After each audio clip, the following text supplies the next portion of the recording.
spécialisé dans la production de chaleur fatale, euh, beaucoup en bois, mais pas que. Donc nos actionnaires, c'est donc essentiellement, majoritairement Lorient Agglomération et la ville de Lorient, hein, qui ont les deux tiers du capital.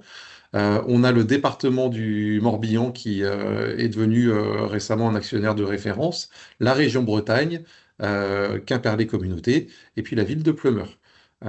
C'est une société qui a été créée en 2018 et qui a réalisé depuis un certain nombre de réseaux de chaleur. Je vais vous les montrer un peu plus en détail. Hop. Alors, nos réseaux de chaleur. Nous, on travaille dans le cadre de délégation de services publics. Ça veut dire que les collectivités nous confient la conception, le financement, la réalisation et l'exploitation de chaufferies pour produire de la chaleur sur leur territoire. Donc, nous, on est très, très impliqués sur la filière bois-énergie, hein, qui est vraiment notre ADN historique. Et on a donc été créé en décembre 2018 et on a créé dès le janvier de 2021, donc à peine un an après avoir été créé, un tout premier réseau de chaleur qui est du bois granulé, donc qui est un peu moins intéressant pour les filières d'agroforesterie. Mais en décembre 2021, on avait notre premier réseau, c'est celui que vous voyez là avec les jolies cheminées à l'envers. Et donc, on alimente à Lorient l'université, notamment, et puis des écoles. Et puis là, on va alimenter des bâtiments avec du bois déchiqueté. Ensuite, on a créé un réseau à Pleumeur qui alimente une zone où il y a notamment un établissement pénitentiaire, un EHPAD, des logements. On a réalisé par la suite des réseaux de chaleur à Plouay, notamment Plouay, Manéouarn, où on a aussi un- un réseau de chaleur déchiqueté, bois déchiqueté qui alimente des gendarmes, des écoles, un gymnase, etc. Et puis notre gros réseau qui est arrivé en octobre 23, Lorient Beaudélio, dans un nouveau quartier avec pas mal de logements et puis deux lycées et les services techniques municipaux de la ville. Et puis un réseau, le dernier, alors l'avant-dernier, parce qu'il y en a un qui vient d'être mis en service il y a 2 semaines à Riec-sur-Bellon, et j'ai pas mis la photo d'ailleurs. Et puis donc Arzano, qui est assez intéressant parce que c'est un réseau qui va consommer 1 gigawattheure qui va produire 1 gigawattheure de chaleur par an. Donc ça fait à peu près 1300 mètres cubes de bois, donc c'est significatif. Dans un petit centre-bourg, hein, Arzano, c'est un peu plus d'un millier d'habitants. Et là, on alimente deux EHPAD, deux centres qui reçoivent des personnes âgées, une école, des logements sociaux, et puis une cantine. Donc on est assez content de ce petit réseau. Et puis notre plateforme de stockage. Et c'est là que on est. Alors, je vous en parle après. Juste, ça, c'est la carte des projets en cours. On a fait un bilan hier avec le conseil d'administration. On avait conseil d'administration hier soir. On a 19 réseaux de chaleur en projet, dont facilement 7 ou 8 sur lesquels les conventions de délégation de services publics sont signées. C'est-à-dire que les travaux vont arriver et qu'on aura des nouveaux réseaux de chaleur qui sortiront avant la fin de la décennie, voire même plutôt du côté de 2028. Donc, pour alimenter tous ces réseaux, bah, il faut structurer des filières amont d'approvisionnement en bois. Et on le fait en ayant construit une plateforme de stockage qui est à Kévin, qui nous permet de produire quelque chose de l'ordre de 20 à 23 000 mètres cubes de bois déchiqueté par an. L'idée, c'est que on va récolter diverses sources de bois. Donc, on a à peu près moitié de bois qu'on appelle ultra local, donc qui va venir des filières bocagères, mais aussi de tout ce qui va être les opérations d'aménagement des collectivités, hein, ce qu'on appelle bois d'opportunité, ou alors du bois qui peut venir d'opérations d'élagage qui peuvent être un peu conséquentes avec RTE, avec les opérateurs de route. Tout ce bois-là, il est broyé, il est stocké, il est criblé sur la plateforme. Ça, c'est un enjeu qui est extrêmement important. On fait très peu de livraison directe du chantier à la chaufferie parce qu'on est sur des petites chaufferies. Et donc, ce bois, il est mélangé avec du bois un peu plus classique, Billon, quoi, qui est issu des filières de trituration, qui représentent, en fonction des années, une grosse ou une petite moitié de nos approvisionnements. Nous, notre objectif, c'est que les filières ultra-locales, hein, bois bocagers, bois d'opportunité, prennent une part plus importante. Parce qu'il y a des co-bénéfices écologiques et puis nous, il y a aussi des bénéfices économiques et financiers. Le bois d'opportunité est nettement moins cher en termes de matière. Par contre, il est plus cher en travail post-récolte parce qu'il faut le broyer, il faut le cribler, il faut le sécher. Donc ça coûte, ça coûte assez cher. On a un projet de deuxième plateforme. Là, nous, on consomme à peu près 23-25 000 m3 de bois par an avec toutes nos chaufferies. Avec les projets qui sont dans les tuyaux, on va passer à horizon 2030 à plutôt 50 000 m3 de bois par an. Et donc, pour faire ça, il faudra stocker. Donc là, vous voyez à peu près à quoi ça ressemble notre plateforme à Kévin. Donc, vraiment pas loin de nos chaufferies. C'est un terrain qui est assez intéressant en termes de proximité des chaufferies, qui est un peu plus contraint. Vous voyez toutes les maisons derrière en termes de nuisances sonores, donc il faut qu'on fasse très attention.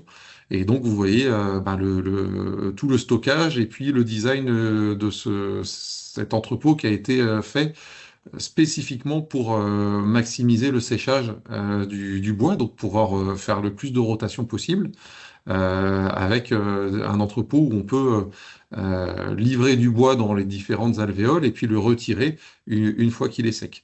On a acquis il y a quelques mois un crible aussi qui nous permet, donc un crible trommel rotatif qui nous permet d'évacuer la fine et ça c'est extrêmement important pour tout ce qui va être filière bois bocagé.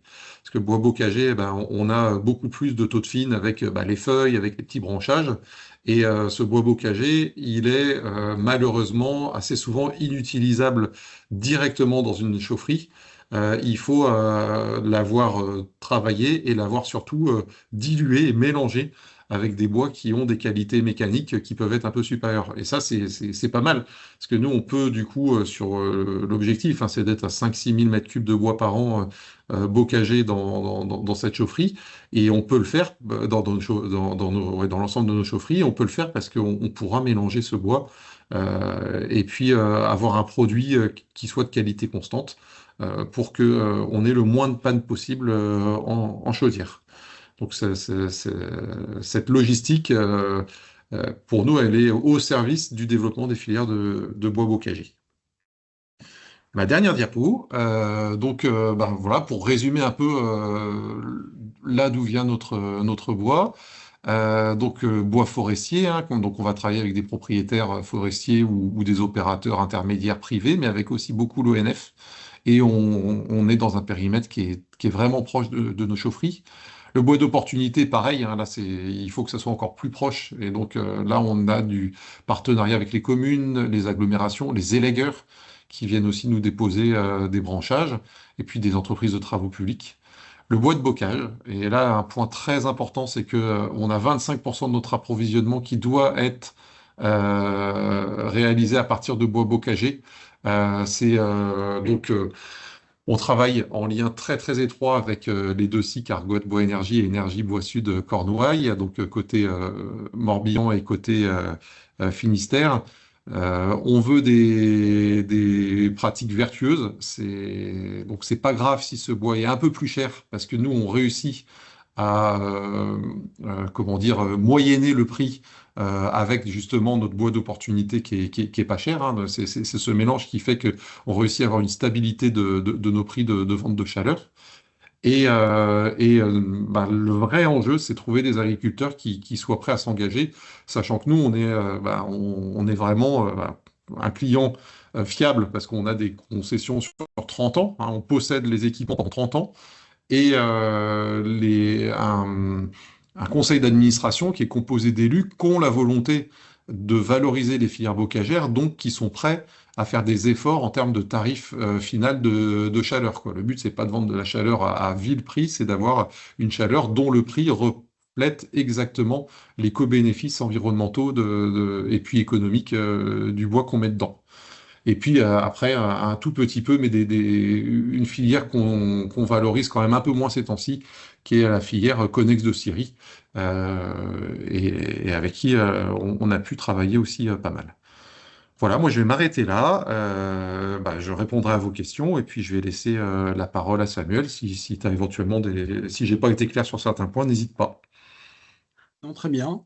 C'est concis, voilà. Bon, après, il y aura certainement des échanges et des questions en fin de webinaire, mais en tout cas, c'est un bon exemple d'organisation ou de structuration de filière à l'échelle de collectivités et à l'initiative aussi des élus aussi, hein, qui ont la Mm. volonté aussi d'utiliser de la biomasse ou du bois en tout cas sur leur territoire en Complètement. circuit court. Donc ça, je trouvais ça intéressant comme exemple, hein.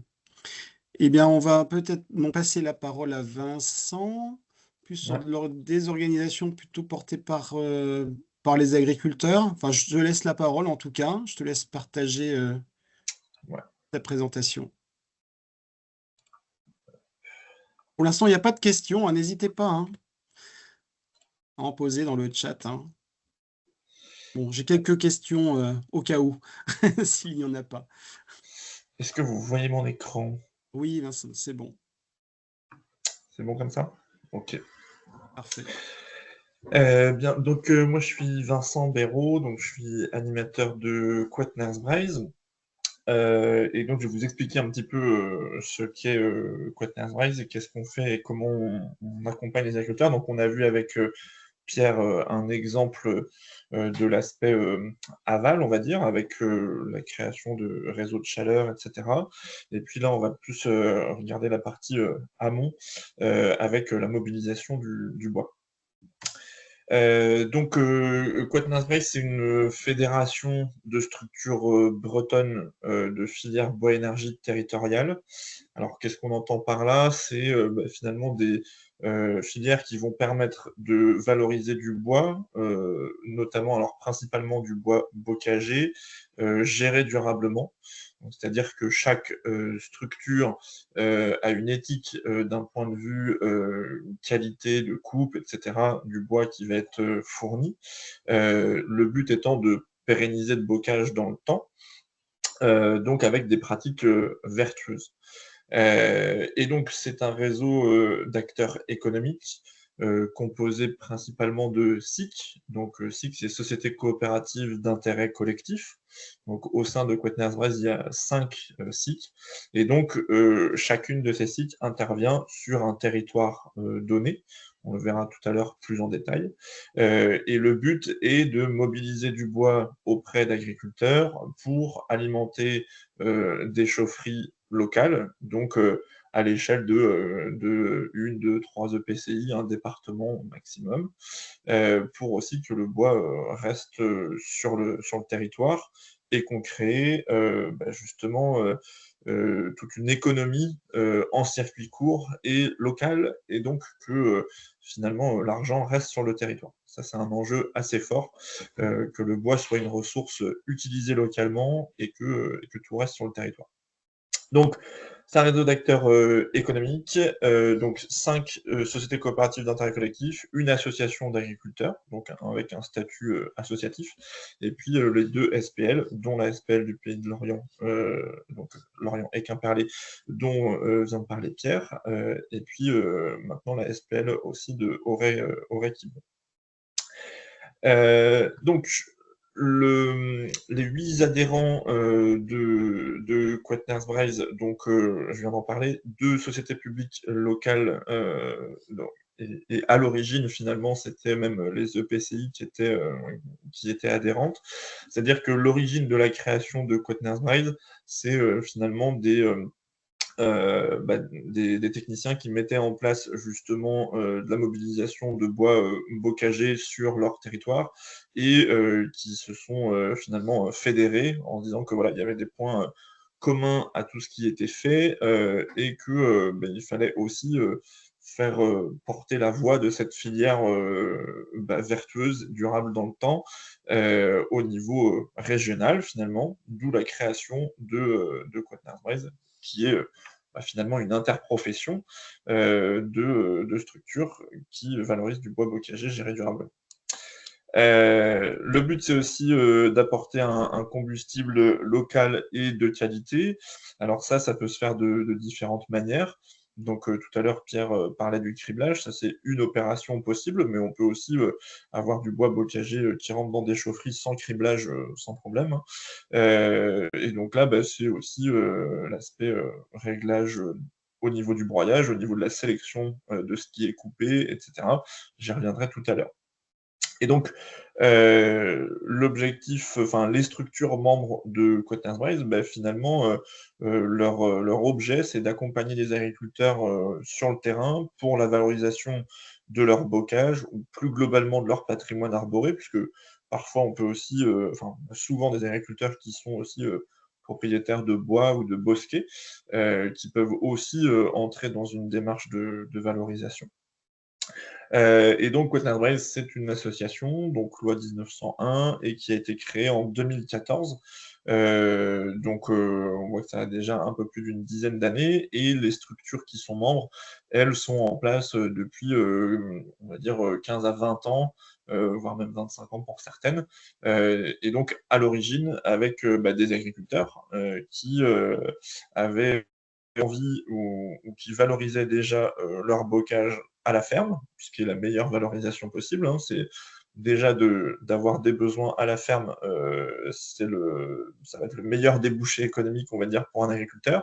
Et puis, bah, quand on a du bois, en plus des besoins qu'on peut avoir sur la ferme, eh bien, c'est là qu'interviennent les structures membres de Quaternens Braise qui vont être en capacité de gérer l'aspect mobilisation, logistique et distribution de ce bois auprès de clients chaufferies, mais aussi on a de la valorisation en paillage, notamment pour du paillage de haies braise bocage, par exemple, de la plantation de haies, enfin que ce soit de la plantation de haies ou d'agroforesterie intraparcellaire, etc.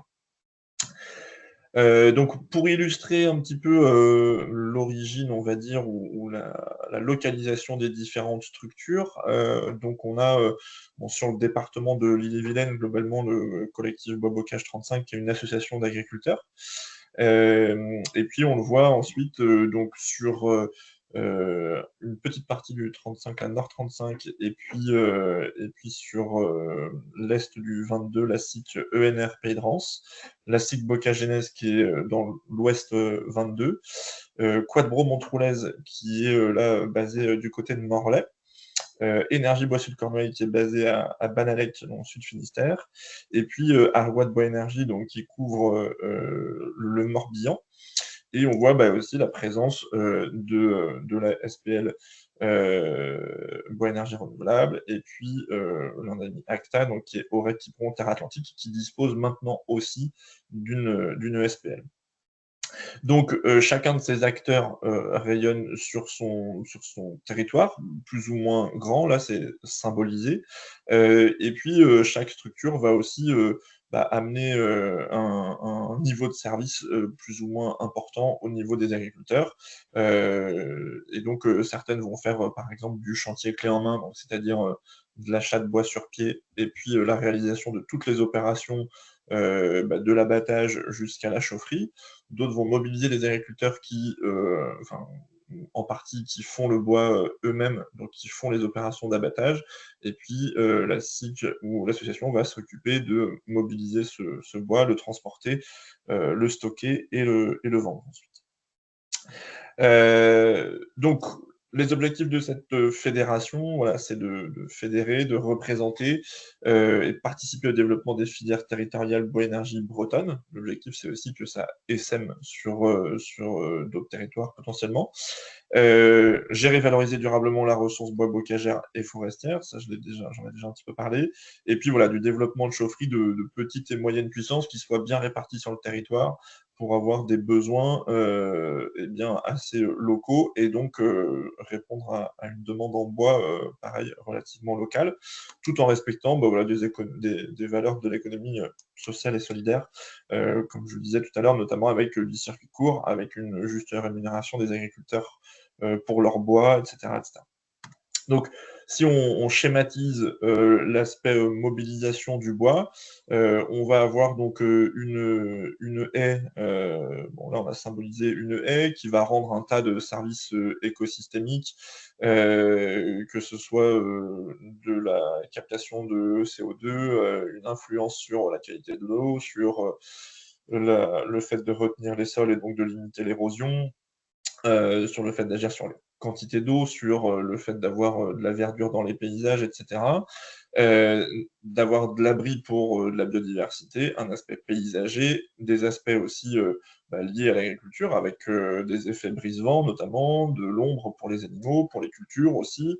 Et donc, globalement, en fait, la haie apporte que des bénéfices, et plus on lui laisse de largeur et donc de place, et plus on a de bénéfices. Donc ça, c'est l'avantage de la haie, c'est qu'on va cumuler les services, et en plus, elle va fabriquer de la biomasse, et donc c'est cette biomasse qu'on va venir valoriser à un moment donné. Et donc là, c'est tout le cœur de métier des membres de Quaternary Drive, ça va être d'accompagner les agriculteurs dans la gestion de la haie, dans qu'est-ce qu'on va sélectionner et donc quels arbres ou arbustes on va abattre à un moment donné pour pouvoir justement récolter ce bois. On va bien sûr, en fonction des typologies de haies, eh bien, on va garder les arbres de haut jet en place, on va prélever ce qui est productif en bois, on va laisser ce qui est plutôt utile à la biodiversité, etc., et qui ne va pas être très pourvoyeur de bois. Et donc, finalement, le but, ça va être de faire des coupes nettes au ras du sol, etc., qui vont permettre une bonne reprise ensuite. Et donc, ça va permettre de même produire plus de biomasse à l'avenir, hein, puisque les plantes là, vont repartir de manière assez vigoureuse quand elles sont bien coupées. Et ensuite, on va avoir une opération de mise en tas, puis de déchiquetage pour la valorisation bois déchiqueté, et qui va ensuite, ce bois va être stocké. Donc là, il y a un enjeu aussi fort, et ça, c'est aussi le cœur de métier des membres de Quaternary Drive, c'est d'avoir un réseau de plateformes qui soit cohérent à l'échelle territoriale pour pouvoir mobiliser du bois et ne pas faire trop de transport pour toujours dans cette optique de consommation en local. Et donc, le stockage du bois, pour avoir du bois sec pour les petites chaufferies, ça va être sous abri. Quand on est sur des chaudières plus grosses avec du bois humide, on n'a pas forcément besoin d'abri, là, pour le coup. Et donc, le bois va rester, on va dire, entre 4 et 6 mois en stockage pour pouvoir ensuite être envoyé en chaufferie, notamment donc, pour les chaufferies en bois sec. Et donc, ce que je disais tout à l'heure, c'est le bois. Donc, le bois énergie, c'est une valorisation de ce bois déchiqueté. Le bois déchiqueté peut aussi servir au bois de paillage de haies, en litière animale. Et puis, on a aussi d'autres débouchés que le bois déchiqueté, hein, qui peuvent être du bois d'œuvre. Alors, c'est assez faible dans le bocage, mais on peut parfois, avec des systèmes de scierie mobile, etc., valoriser du bois en bois d'œuvre. Et puis de la production de bois de bûche aussi, qui est un autre débouché important. Donc on reste dans le bois énergie, mais sous une autre forme.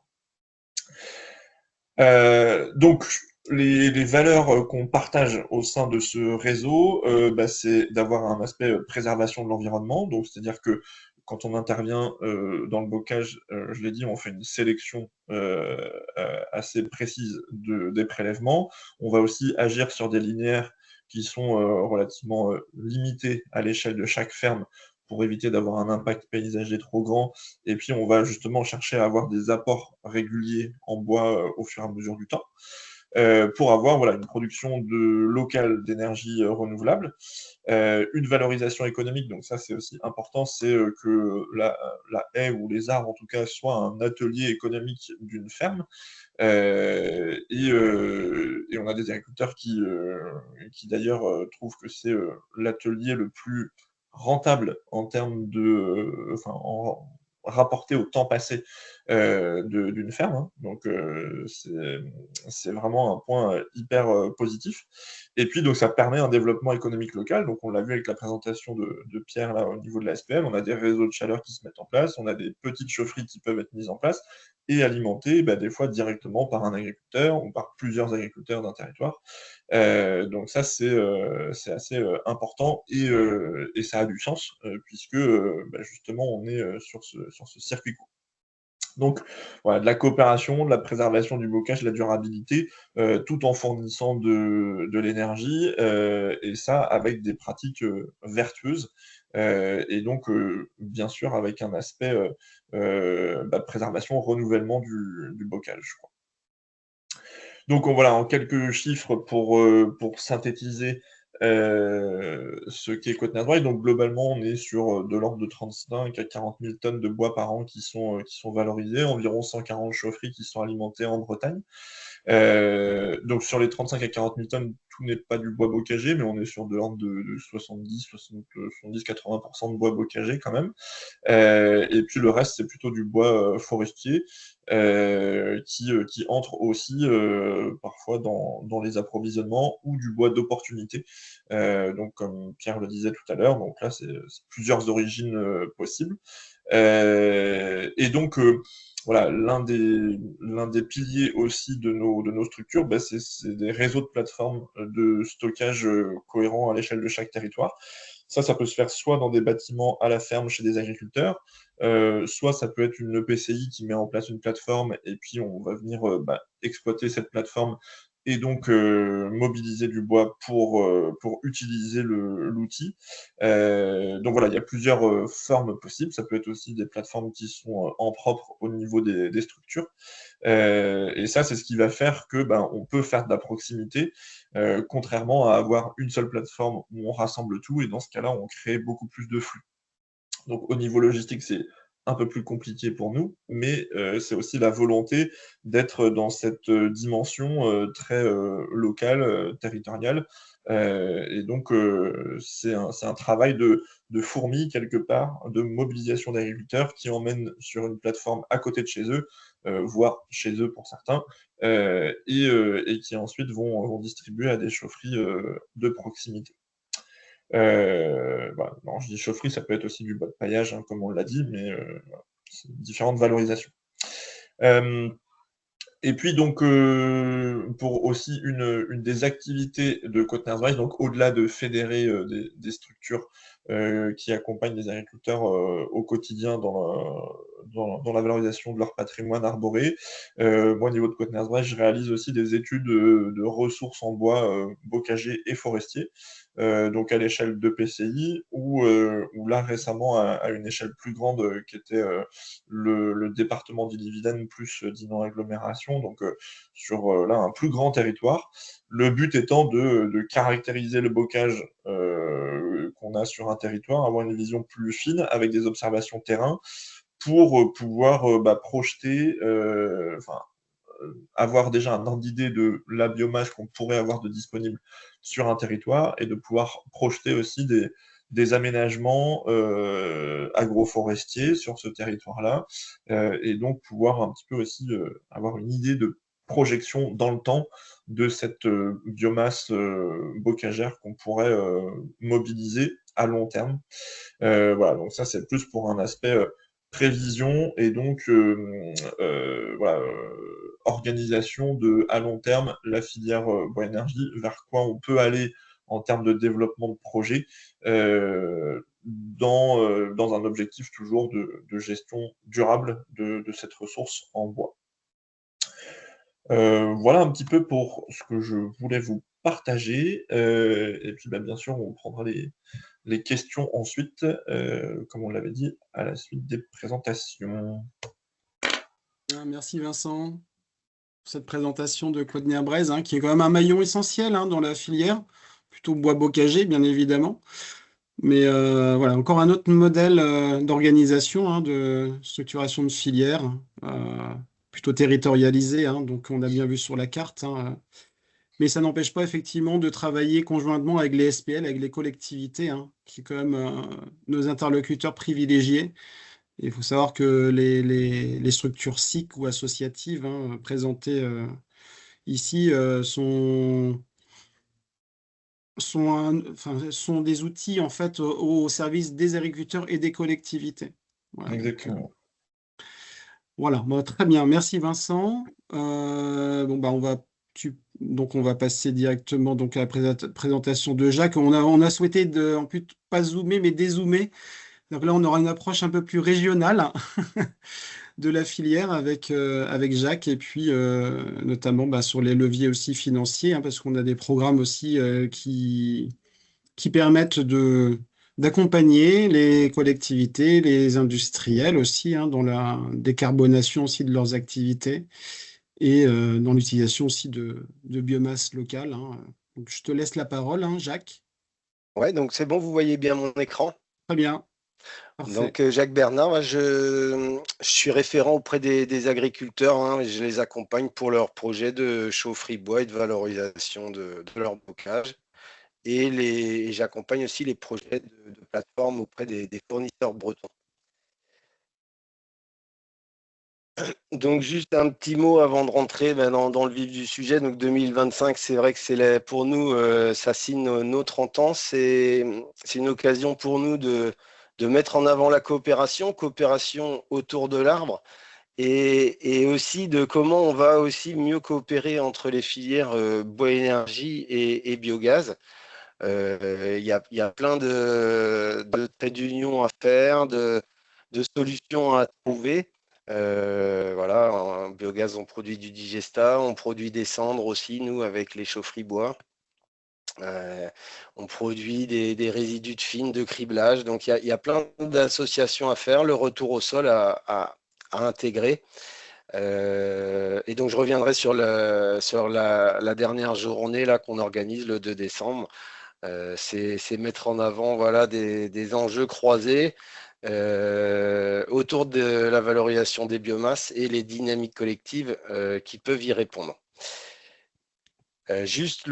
Donc l'association, elle, donc à 30 ans, on a été créé en 95 pour développer toutes les initiatives de valorisation de la biomasse et l'autonomie énergétique des territoires, donc tout en préservant l'environnement.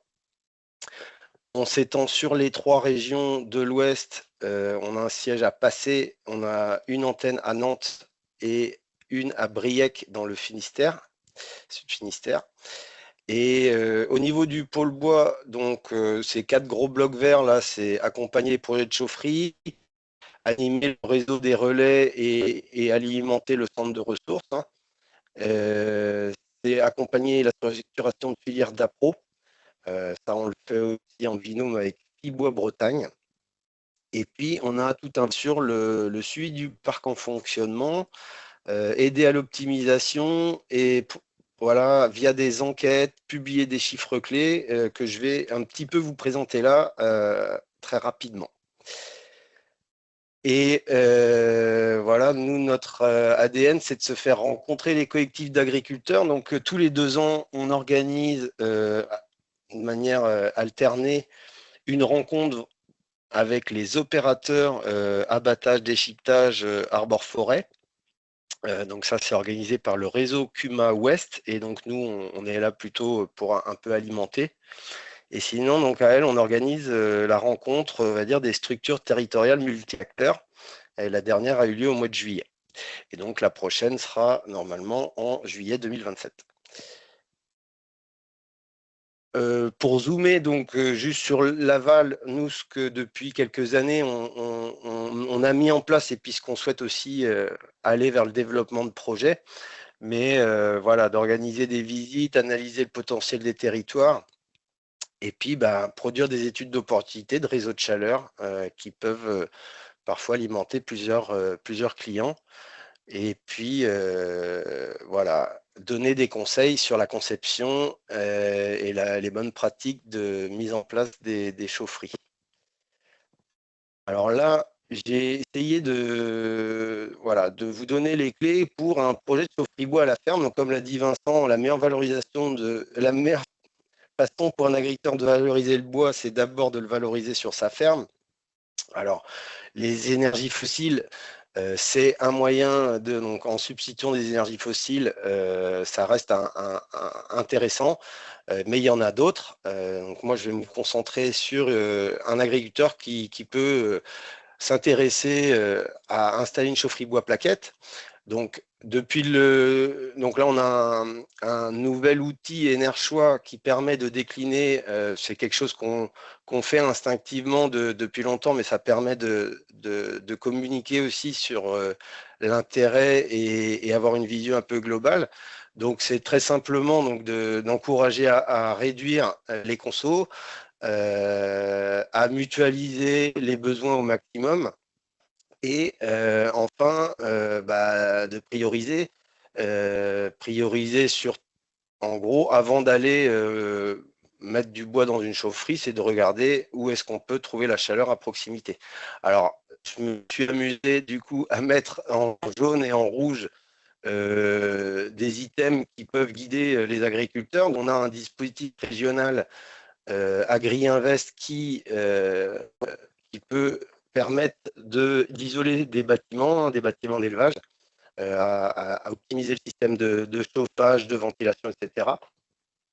Donc, Agri-Invest a été suspendu pour 2025, mais devrait donc être remis en avant à partir de décembre là, pour 2026.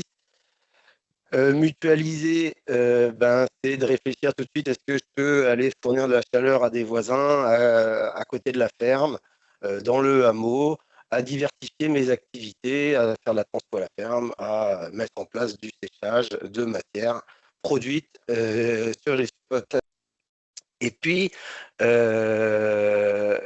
bien, de prioriser. Donc, la chaleur fatale dans les espaces ruraux, être à proximité d'une source de chaleur fatale, c'est pas forcément évident, mais il y a les premiers projets de méthanisation avant l'injection directement du biogaz dans le réseau, c'est beaucoup des cogénérations qu'on appelle qui produisent de la chaleur fatale, de l'échappement du moteur, du refroidissement, etc. Donc, ça peut être regardé.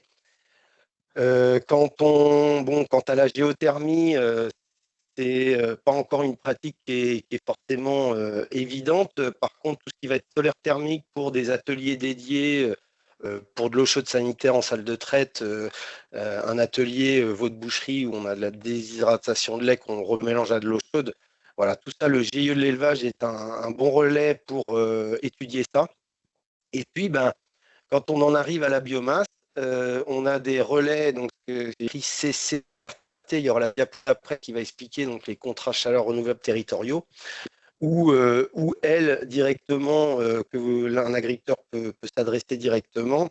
Et puis, pour tout ce qui va être séchage, on a aussi un appui d'un relais régional.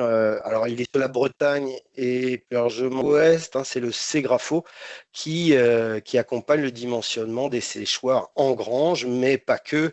Voilà. Et il y aura un exemple d'une ferme, je vous montrerai tout à l'heure, pour illustrer du séchage. Donc là, c'était la partie droite de la diapo. Elle était un peu à lire, pas dans le sens intuitif, mais donc en gros, quand on arrive à la partie chaufferie bois, eh bien, bien évidemment, donc, tout ce qui est maîtrise de l'énergie, les autres sources, mais après, c'est voilà, faire en sorte que l'agriculteur soit satisfait de sa chaufferie bois et qu'elle soit performante. Donc voilà, on sensibilise aussi. Plus de 500 kW, on va dire qu'il y a des exigences particulières sur la maîtrise des émissions atmosphériques. Voilà, la mise en place d'hydroaccumulation pour optimiser la puissance installée, donc faire une grosse réserve d'eau qui est une réserve de puissance, des choses comme ça.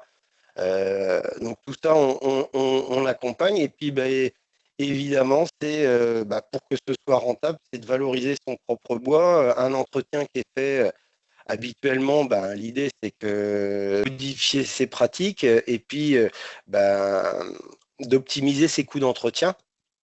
Donc voilà, après on regarde le stockage à la ferme, tout ça, ça fait partie du projet pour que l'agriculteur avance sereinement.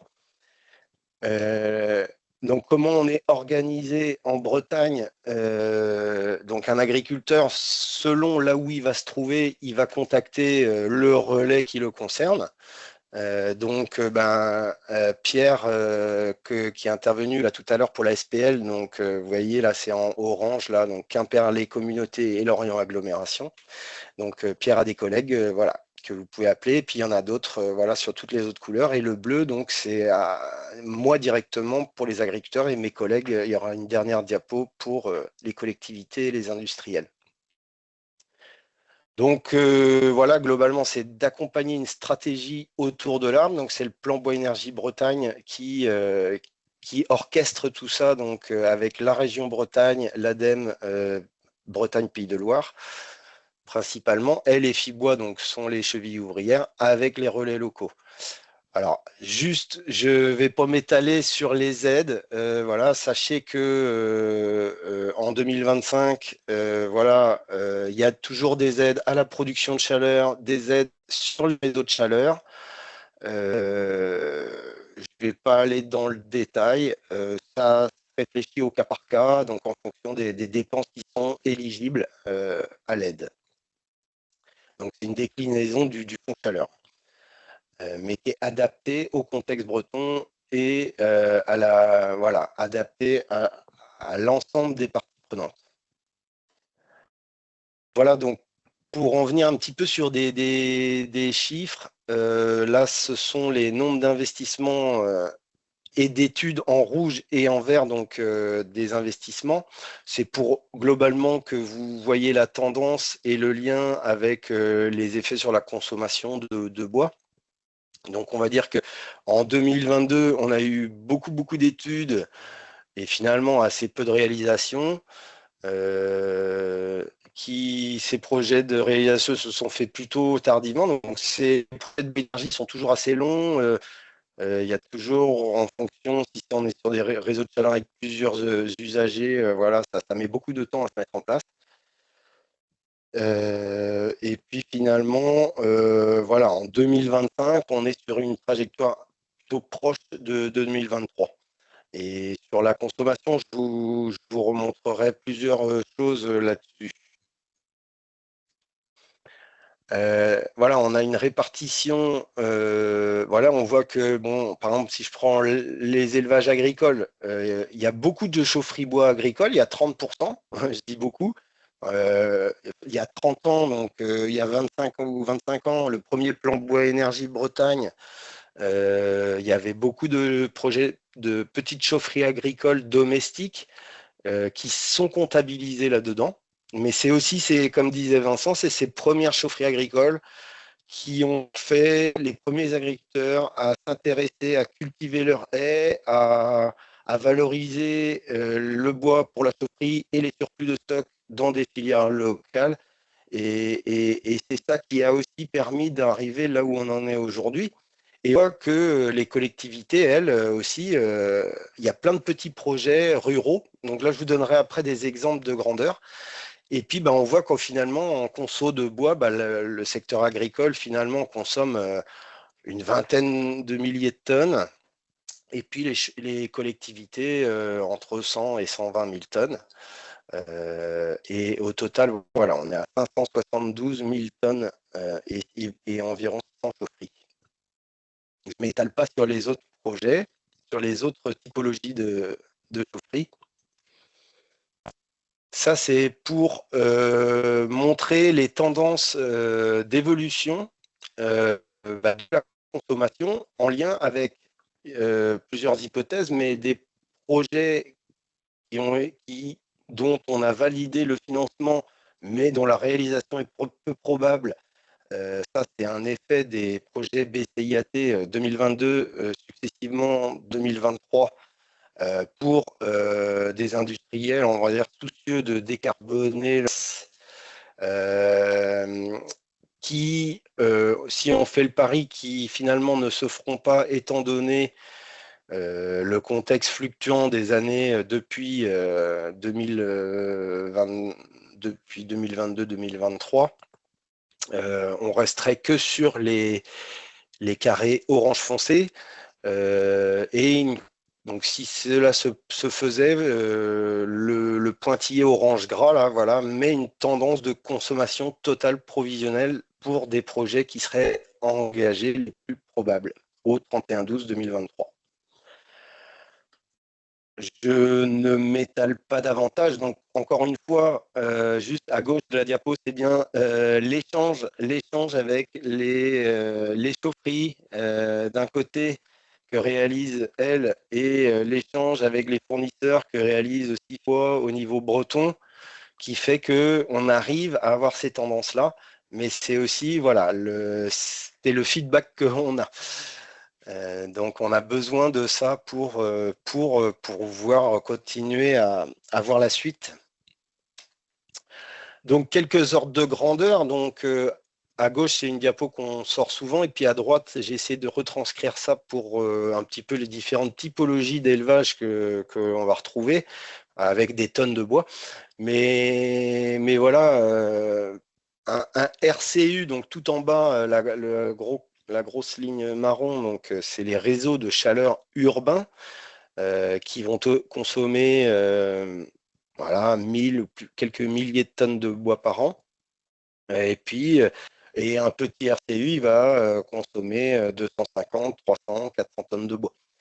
Et puis, entre les deux, on a les piscines et puis ou des espaces aquatiques, mais bon, c'est des exemples, hein, ça peut être un hôpital, et des EHPAD, voilà, qui vont consommer 150, 200 tonnes de bois.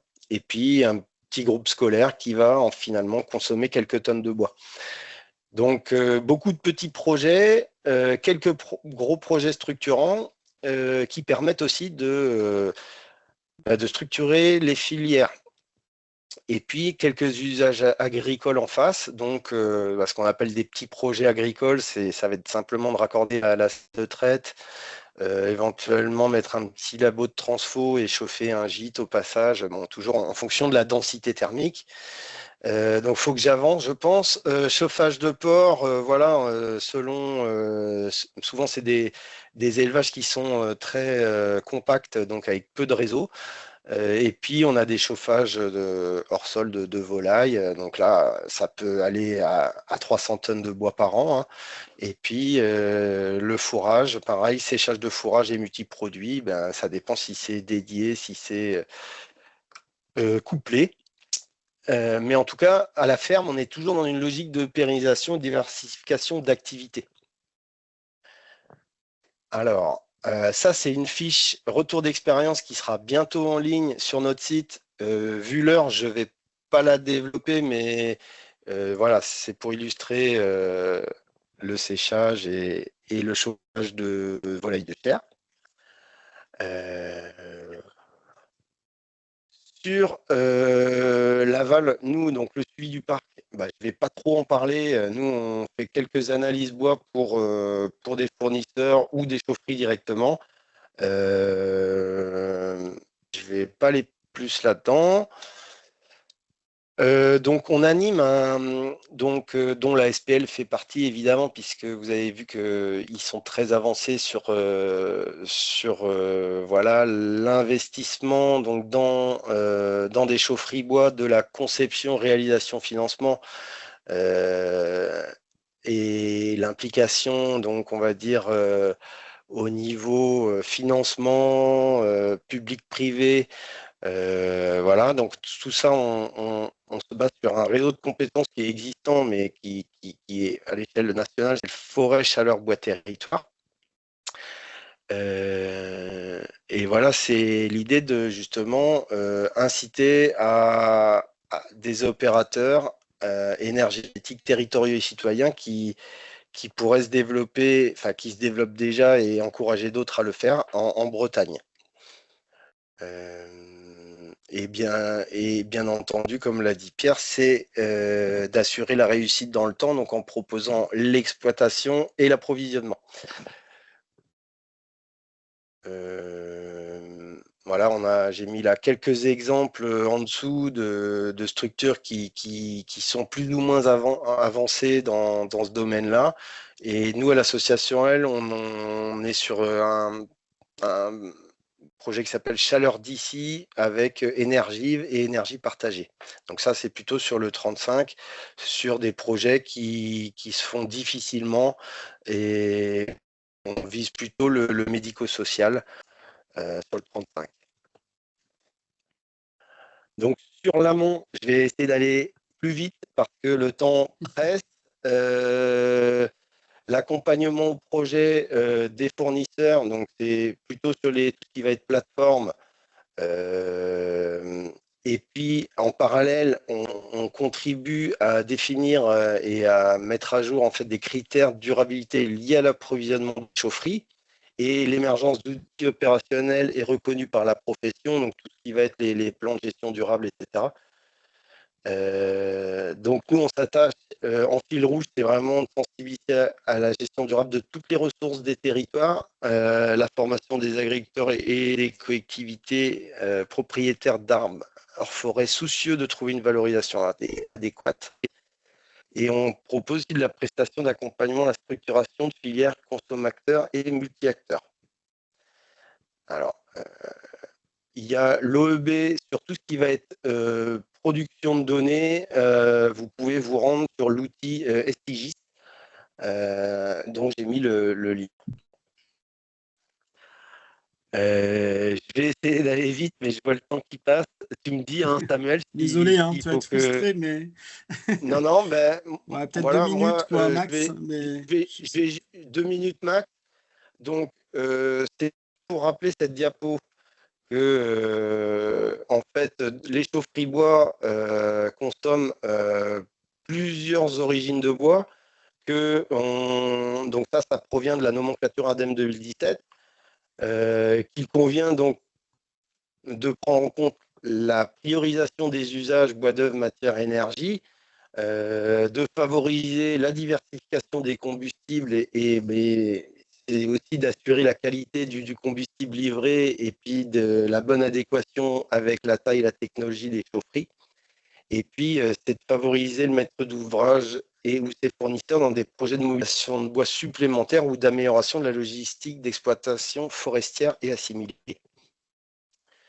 Et un petit camembert pour vous montrer que donc, grâce à des enquêtes que je vous ai parlé au début, on arrive à peu près à dire qu'aujourd'hui, on consomme dans les chaufferies bois bretonnes 16% de bocage et de forêt. 16% de bocage, 32% de forêt, donc près de la moitié de bois, on va dire plaquettes forestières au sens large, sachant qu'il y a le paysage et bois d'élagage qui rentrent en plus, et donc 23% de bois déchets et connexe de scierie, 10%, sachant que voilà, il y a probablement matière à valoriser davantage de connexe de scierie, comme Pierre en a parlé aussi à la fin de son intervention.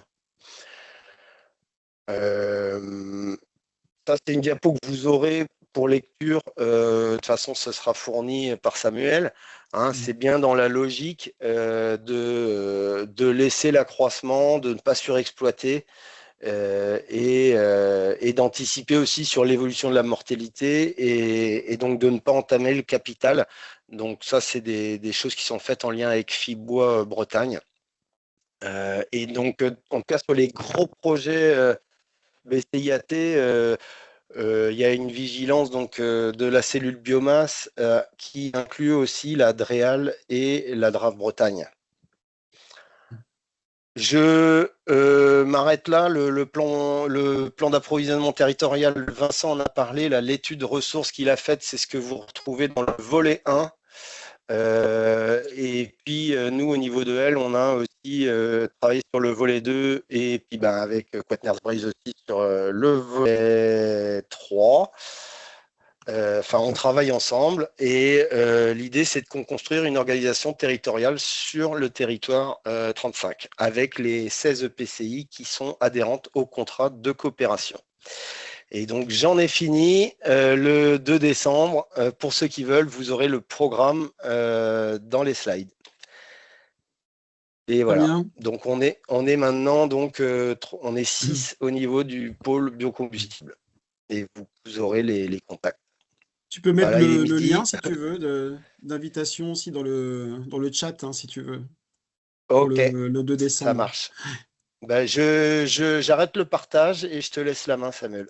Eh ben, très bien. Merci beaucoup, Jacques, hein. On a bien vu que l'association, elle, est quand même un maillon essentiel, hein, dans la structuration de filières, aussi dans la motivation aussi des collectivités à utiliser du bois dans et puis de construire des réseaux de chaleur, hein.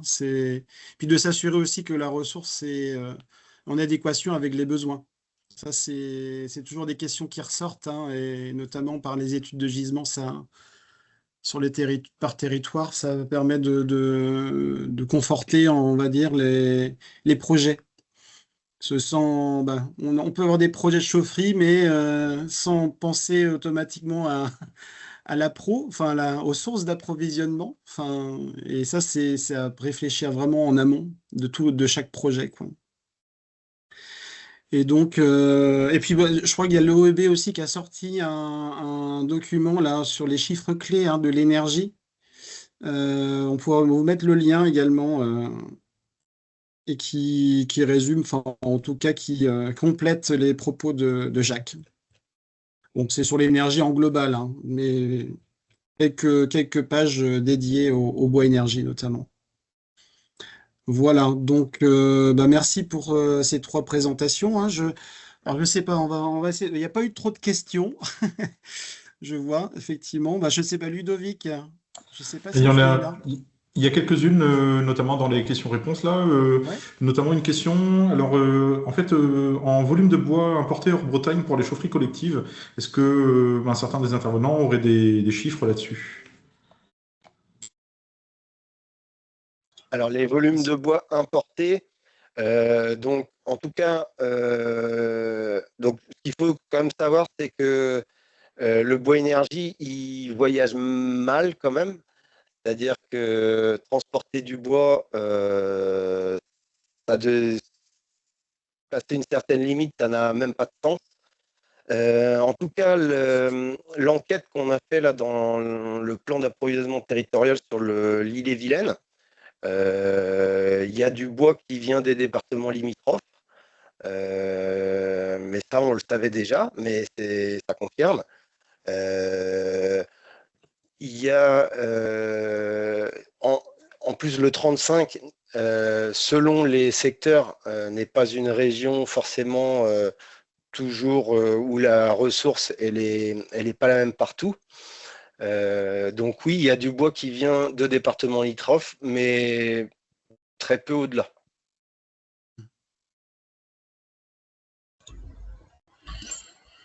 C'est toujours compliqué, effectivement, dans l'analyse des flux. Bon, ça, c'est toujours des questions aussi qui reviennent, hein, au niveau de, comment dire, des consommations internes, enfin, et de provenance, hein. Bon, on veille bien évidemment à identifier les différentes provenances, comme tu l'as évoqué, hein, Jacques, d'ailleurs, en termes de sources, hein, d'approvisionnement. Bon, c'est vrai que on est sur des filières, ben, on va dire maîtrisées, hein, comme l'exemple de la SPL de Lorient ou les SIC, hein, où on a vraiment une traçabilité de chaque provenance de bois, enfin pour tel ou tel client. Bon, ça c'est important de le dire, mais après voilà. Difficile de dire aussi entre interrégions aussi, il y a certainement des passations, enfin du bois de Pays de Loire, de Normandie qui viennent en Bretagne et vice-versa, quoi. C'est ça, et vice-versa. Je voulais juste compléter là sur l'aspect, parce que j'avais répondu à la question combien de plateformes dans votre réseau. Ah oui. Donc bon, là, une quarantaine de plateformes, mais c'est environ parce qu'après ça peut varier aussi en fonction des années. Mais je voulais juste rebondir là-dessus parce que c'est un maillon aussi essentiel, ça, les plateformes. Et donc c'est pour ça que nous on essaye aussi d'avoir des plateformes chez les agriculteurs en réhabilitant des fois les bâtiments pour avoir une plateforme, une dalle béton, c'est le minimum pour éviter d'avoir des corps étrangers dans le bois. Et puis après, en fonction des volumes qu'on brasse sur un territoire, on va avoir besoin d'un équipement plus ou moins grand. S'il y a du criblage dont parlait Pierre tout à l'heure, on a encore besoin de plus grand. Donc en fait, en fonction des contraintes et en fonction des quantités de bois qu'on a à gérer, on va avoir des bâtiments plus ou moins grands. Et on a aussi quand même pas mal de plateformes qui sont gérées par des EPCI, enfin propriétés de PCI, et qui sont gérées par les sites, et donc qui là vont pouvoir justement gérer les flux entre les agriculteurs qui vont venir livrer à la plateforme et les départs en chaufferie qui vont parfois se faire en camion, des fois se faire en remorque agricole. Mais en tout cas, voilà, les plateformes, c'est quand même un enjeu important, et c'est pour ça que nous, on a plutôt des petites plateformes, mais réparties sur le territoire, plutôt que des grandes plateformes où là, du coup, on est obligé de faire transférer le bois sur un peu plus long, quoi. Nous, pour avoir un ordre d'idée, c'est le bois en moyenne, il parcourt entre 20 et 30 km en moyenne entre le lieu de production et la chaufferie, quoi. Voilà, c'est pour avoir un ordre d'idée au niveau des structures membres de Quaternens, par exemple. Ouais, donc pour compléter, donc voilà, il y a des fournisseurs qui ont des profils très variés, très différents. Il y a des gestionnaires forestiers, il y a il y a des entreprises de travaux forestiers ou agricoles. Voilà, on a des profils très très différents. La distance, on va dire, qui reste majoritairement, on va dire, respectée, on est autour de 60 km autour de la chaufferie. Voilà. Donc après, l'idée, c'est aussi de produire des ratios de proximité, voilà, de maps par kilomètre parcouru, des choses comme ça, ou par tonne par kilomètre parcouru. Et je vois là qu'il y a une question complémentaire, du coup, toujours sur les plateformes. Mais alors, non, on n'a pas particulièrement de carte de ce réseau de plateformes. Alors après, dans les plateformes, c'est aussi finalement chaque acteur a son réseau de plateformes. C'est les plateformes, quoi. Et après, sur l'aspect stockage du bois d'œuvre à l'échelle locale, ça pourrait être quelque chose qui pourrait être mis en place. Mais en fait, c'est d'autres questions logistiques pour le bois d'œuvre, parce que là, c'est du transport de billons, donc c'est plus la même chose que le transport bois déchiqueté. Ça pose la question du stockage et de la transformation. Ça serait possible, en fait, mais c'est toujours pareil, en fait, c'est que le bois d'œuvre à l'échelle bocage, c'est beaucoup plus diffus par rapport à de la forêt, par exemple. Donc, on a une question logistique qui est quand même assez importante là-dessus, mais c'est ce qui pourrait faire qu'on pourrait faire venir une scierie mobile, par exemple, ou si on avait encore plus, de faire venir un grumier qui pourrait aller en scierie ensuite. Mais voilà, ça, c'est pas forcément fait aujourd'hui, et en sachant que ça reste assez sporadique, le bois d'œuvre qu'on sort du bocage actuellement. Mais voilà, on y réfléchit pour certaines applications, certaines plateformes. Et l'autre question sur les études de ressources, sont-elles accessibles? Alors aujourd'hui, non, pas particulièrement. Enfin, celles que j'ai déjà fait, c'était soit pour des EPCI, soit par des entreprises privées aussi. Donc, elles sont propriété en fait du commanditaire, quoi, qui peut les rendre publiques ou pas. Pour le PAT 35, là, donc à l'échelle illégitienne plus d'inno agglomération. Là, pour le coup, on va réfléchir à comment on diffuse ces informations-là. Mais l'idée, c'est que celle-ci, elle soit plutôt accessible. Et la méthode qui est utilisée, pour ce que je fais, moi, oui, c'est toujours la même sur les différents territoires, dans le but de pouvoir justement comparer les résultats et que ce soit toujours la même méthode pour avoir des chiffres à l'échelle, à la fin, peut-être à l'échelle régionale, qui soient comparables, et puis voilà, qu'on puisse utiliser de façon simple. Mais ça, après, sur la méthode, ce sera aussi expliqué dans les rendus qu'on fera au niveau de cette étude sur les Vilaines, avec le SDE 35. Donc, à venir. Très bien, Vincent. Et il y a une étude, il y a une question, autoconsommation de la ressource bois, Oui. avez-vous des chiffres ou des renseignements sur les agriculteurs qui choisissent cette manière de gérer leur haies? Donc, comme le disait Vincent, il y a des agriculteurs qui choisissent plutôt, on va dire, du clé en main pour gérer leur haies, donc ils peuvent faire appel à des professionnels. Ce qu'on incite l'agriculteur, c'est de connaître, c'est qu'il ait des attentes en termes de résultats. C'est-à-dire qu'il sache juger de la pertinence de l'intervention qui a été faite avant de payer la facture ou avant de faire valoir ce que de droit. Donc nous, avec Vincent, c'est ça ce qu'on dit souvent aux agriculteurs, c'est on essaye qu'ils aient bien en tête c'est quoi une belle coupe, c'est quoi qu'on peut attendre d'une intervention quand ils veulent pas quand ils veulent le faire et pas le faire eux-mêmes, mais en tout cas qu'ils soient conscients qu'ils restent les responsables de l'intervention. Et puis, non, mais en fait, il y a 10 000 exemples sur l'autoconsommation, et il y en a d'autres à imaginer, je dirais. Mais on a des exemples, un GAEC où ils sont 4 ou 5, et puis il y a 2 qui sont bûcherons, les 3 autres n'aiment pas toucher aux arbres. C'est les 2 bûcherons qui font pendant 3-4 semaines d'hiver où il y a du temps à passer. Et les 2 vont bûcheronner pendant que d'autres font autre chose. Et puis à la fin, ils se partagent les recettes du bois ou ils se chauffent avec ça, etc.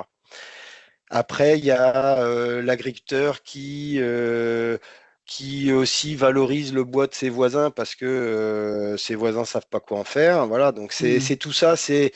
C'est pas une façon, c'est des façons. Chacun voit midi à sa porte, mais l'objectif, c'est qu'à la fin, les arbres repoussent. Voilà. Et qu'on puisse revenir 10 ou 15 ans après.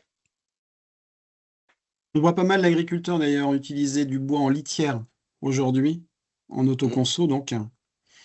Et ça peut être aussi une valorisation complémentaire, hein. Il y a certains agriculteurs qui font les deux d'ailleurs, soit en litière ou bois énergie, ou une utilisation aussi à la ferme, hein, pour chauffer, comme tu l'as évoqué, un bâtiment d'élevage, hein, notamment en porc, ça s'est pas mal développé, hein, porc et volaille notamment, ou séchage en Ouais. grange aussi, hein, ça s'est développé, pas En mal. complément du capteur solaire, ouais. Comme à Saint-Igeau, là, enfin tu l'as évoqué là, dans la fiche de retour d'expérience. Donc voilà, différentes modalités, hein, soit en autoconso ou en vente via une filière, quoi. Je ne sais pas s'il y avait d'autres questions. Il y avait aussi une question sur quel est l'état des haies exploitées, quid des risques de rajeunissement généralisé des haies. Je ne sais pas si quelqu'un veut répondre à... Non, je pense qu'on y a répondu Ah là tout ouais, de je suite pense avant. aussi. On a Ouais. englobé les 2 questions de. Ok, j'entends Non, et puis bien. peut-être si je peux me porter un truc, c'est que en fait, à l'échelle d'une ferme, parce que j'imagine que c'est une question aussi peut-être liée à la biodiversité et liée aux habitats dans les vieux arbres, si on les exploite, quid de ça. Enfin, en fait, c'est un équilibre à trouver entre justement ce qu'on exploite. Il y a aussi des agriculteurs qui ont des linéaires qui disent ceux-là je vais pas y toucher par choix, pourquoi pas. Et puis c'est là où j'insistais moi sur l'aspect gestion durable, c'est que quand on intervient, faut faire une intervention de qualité pour que par exemple les arbres qu'on remet en tétard, pour ce qui est des tétards, puissent repartir et puis qu'ils continuent en fait leur rôle d'abri, etc. Donc voilà, en fait, on a même des fois des secteurs où on a plutôt une problématique avec du bocage vieillissant, où il n'y a pas forcément eu de renouvellement, de régénération, et donc on arrive plutôt sur un bocage vieillissant, sénescent, et qu'il faudrait à la limite rajeunir et regarnir pour qu'il soit encore plus pérenne dans le temps. Voilà, je ne sais pas si ça répond à la question, mais en tout cas, il y a dans la gestion durable, c'est pris en compte aussi ce fait de combiner l'aspect valoriser du bois, maintenir des habitats, maintenir des services écosystémiques, et ainsi de suite, quoi. C'est aussi en fonction des objectifs de l'agriculteur. Très bien. Je trouve qu'on a épuisé toutes les questions. Moi, j'avais une question en particulier pour Pierre, je pense. Quels sont les arguments à mettre en avant pour convaincre les collectivités à installer des réseaux de chaleur, biomasse? Ah, c'est moins cher. Voilà. Je pense, je Non, pense que c'est le mais, côté non, mais, économique. de Ouais. façon un tout petit peu plus globale, bah, il faut qu'on arrête de consommer du gaz naturel Mm. et du fioul. Bah, il n'y a pas de solution si on veut avoir un monde relativement correct, le moins pire possible. Et tous les travaux européens, là, c'est de dire on fait moins 90% de gaz à effet de serre en 2040. 2040, c'est aussi loin de maintenant que 2010, hein. Mm. C'est vraiment dans pas longtemps. Donc, faut juste arrêter le gaz. Donc, faut mettre autre chose. Mm. Notamment du bois. Mais, Bon, c'est l'aspect économique et puis euh, bon, il y a aussi des leviers environnemental. financiers, hein, via le fonds Ouais. chaleur aussi qui, je pense, qui motive aussi certainement les Ouais, ouais, élus ou les collectivités, hein. et d'ailleurs, plus on s'engage tôt là-dedans, plus il y a des aides, parce que dans quelques années, les aides, il y aura plus besoin. Le Mm. gaz sera tellement cher qu'on n'aura plus besoin de faire des aides. Donc, autant y aller maintenant quand il y en a des aides, hein. Bien sûr.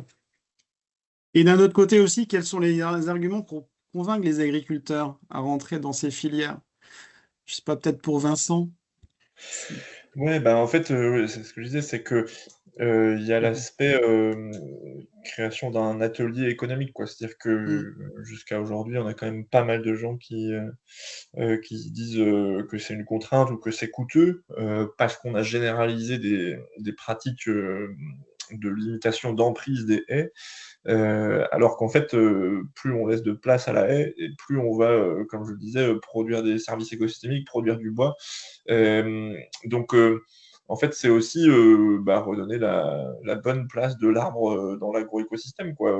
On l'a enlevé, par des politiques, qui ont malheureusement eu trop de débordements et cetera et qui ont été faites, d'une manière beaucoup trop intense.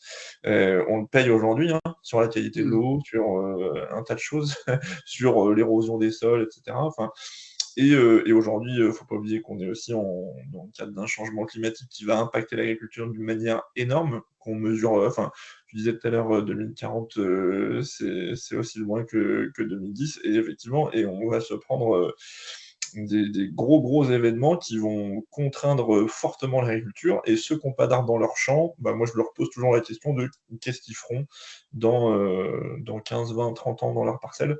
Parce que ceux qui ont pas d'arbres, moi je parie pas cher de leur production et de leur rendement. Mm. Très Donc c'est bien. aussi une vision à long terme de se dire: «En fait, on a besoin de l'arbre et on a besoin de l'arbre et donc, bah, comment on le valorise aussi?» Parce que c'est une culture à part entière sur le temps long, mais qui est, fondamentale en fait, pour l'écosystème agricole. Donc c'est Mm. Ok, parfait. Je vais peut-être poser une dernière question, à moins qu'il y ait d'autres questions dans le chat, mais je crois pas. Existe-t-il d'autres territoires en Bretagne qui se structurent de cette manière?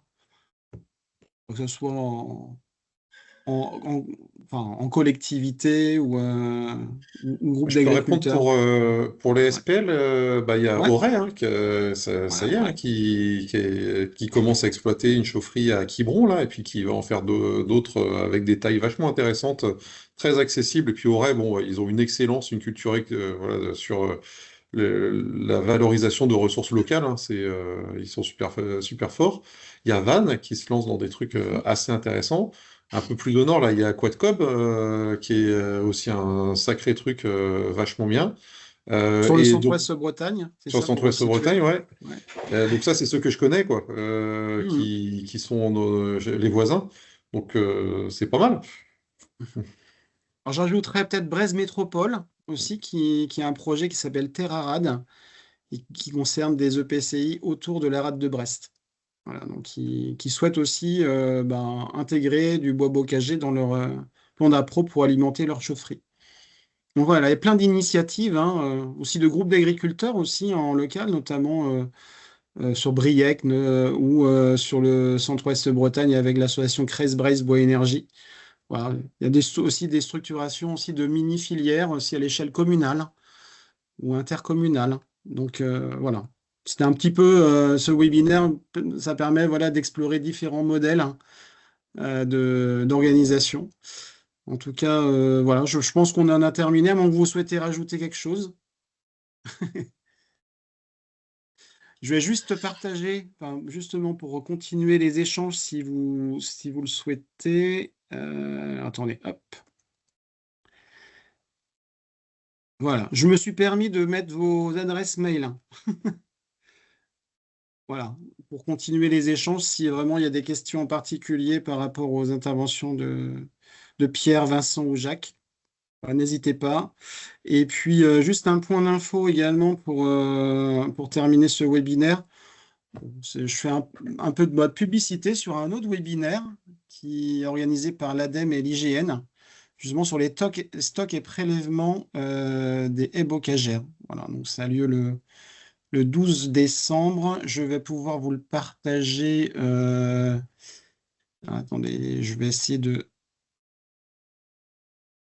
Je vais le mettre dans la conversation, le lien pour accéder à l'invitation. Je dois l'avoir là. Hop.